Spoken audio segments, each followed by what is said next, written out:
Kinutlo gikan sa Ebanghelyo sumala ni San Lucas.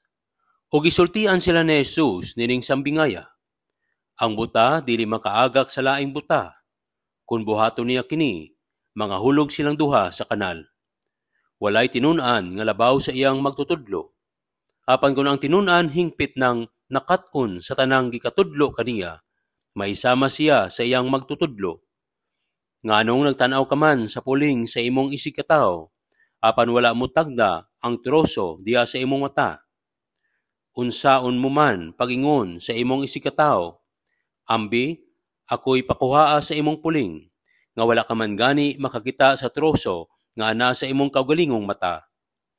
Tigpakaron ingnon, kuha una ang troso nga ana sa imong mata, aron makakita ka pag-ayo, o makuha mo ang puling sa imong isig katawo.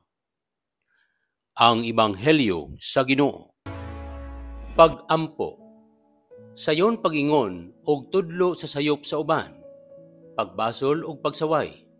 Sayon makita ang ilang kakulangan og kapakyasan. Apan lisod kini hikit-an, dawaton og ang kunon dinhi sa among kaugalingon. Mahigugmaong Dios, kusog ang imong mensahe karon alang kanamo sa kaimportante sa pag-ila sa among kaugalingon, pagpaubos ug ang paglikay sa paghukom sa uban.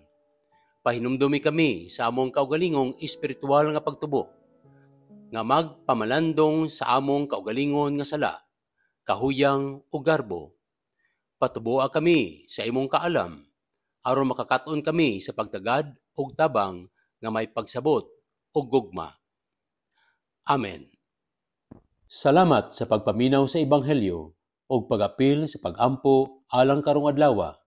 Palihog subscribe, like, share, og follow aron makaabot pud kini sa uban. Og nga bendisyonan ka og ang imong pamilya sa ngalan sa Amahan, sa Anak ug sa Espiritu Santo. Amen.